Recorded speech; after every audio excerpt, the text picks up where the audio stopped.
c'est très à la mode d'aider son prochain chez les artistes maintenant. Oui, et puis aussi, il y a la situation actuelle qui est comme ça, vous savez. Parce que vous n'avez pas de pauvres, vous vous rendez pas compte.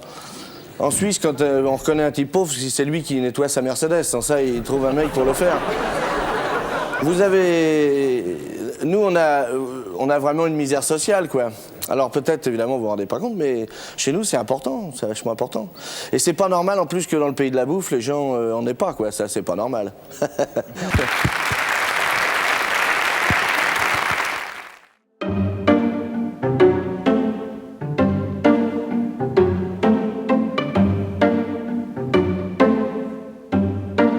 Il me dit ah, dis donc, t'as vu ces histoires de mecs qui arrivent même plus à s'acheter à manger c'est quand même...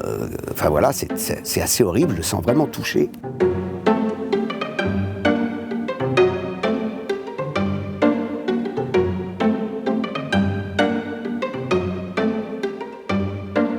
Il me dit, tu te rends compte, si tous les mecs qui ont du blé comme moi s'y mettaient, on pourrait régler le problème. Il dit quoi, ça touche quoi, 200 000 personnes?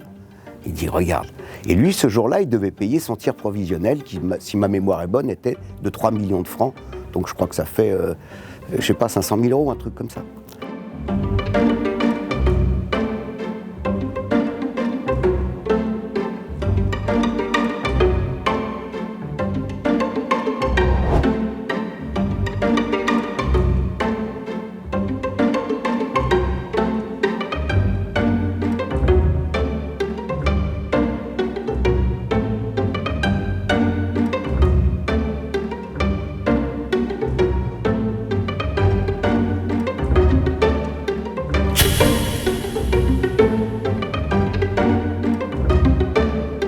Il commence à dessiner un truc, et puis il se retourne vers la cuisine.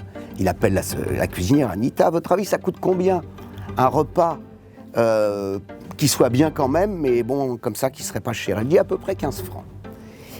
Et il commence à dessiner un plateau, comme un plateau d'avion. Voilà, d'un côté, les légumes, la viande, le dessert, les couverts, etc. Et puis il me dit, voilà, si tous les mecs qui ont du blé s'y mettaient, il dit, moi je suis prêt à mettre du blé, on pourrait faire quelque chose.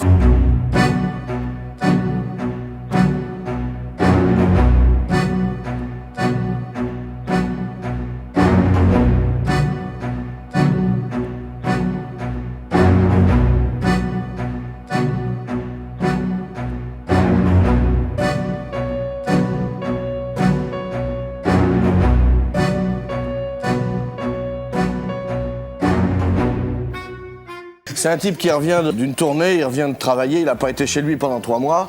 Alors évidemment, le premier soir, il se jette sur sa femme, et le voisin tape au mur, il dit « Alors maintenant, c'est tous les soirs !»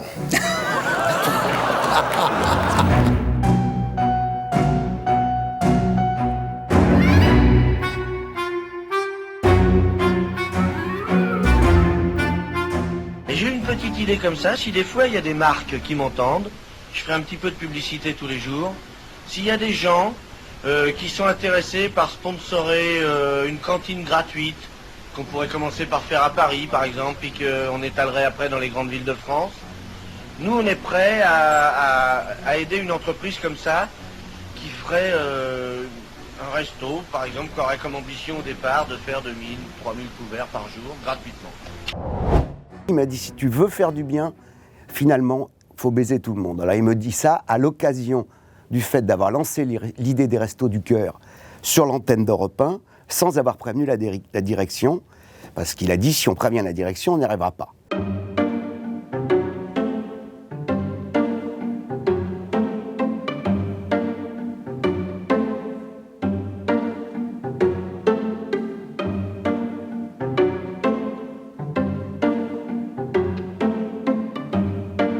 Il s'agit d'un scandale.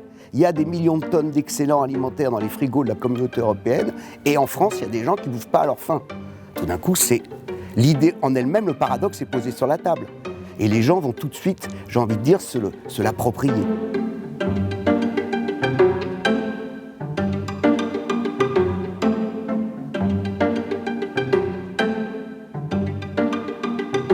Il avait beaucoup de copains chez les artistes, beaucoup de potes. Il disait toujours, les artistes sont obligés de répondre, parce qu'un artiste, il sait à quel point finalement le destin est complètement dérisoire, quoi. Sur une rencontre, il devient une vedette, sinon il aurait pu être un clodo.